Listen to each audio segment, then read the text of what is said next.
फडणवीस सरकारचं पहिलं अर्थसंकल्पीय अधिवेशन 3 मार्च पासून सुरू होणार आहे।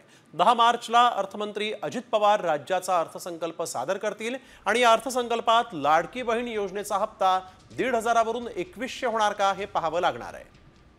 यावेळेस एक मोठी आणि महत्त्वाची बातमी आपण बघतोय। फडणवीस सरकारचा पहिला अर्थसंकल्प 3 मार्च पासून अर्थसंकल्पीय अधिवेशन 3 मार्च पासून होणार आहे। लाडकी बहीण योजनेचा हप्ता 2100 रुपये होणार आहे का हा प्रश्न आता या ठिकाणी उपस्थित झालेला आहे। 3 मार्च पासून राज्याचं अर्थसंकल्पीय अधिवेशन सुरू होणार आहे। फडणवीस सरकारचं पहिलं अर्थसंकल्पीय अधिवेशन आहे। फडणवीस सरकारचं पहिलं अर्थसंकल्पीय अधिवेशन 3 मार्च पासून सुरू होणार आहे।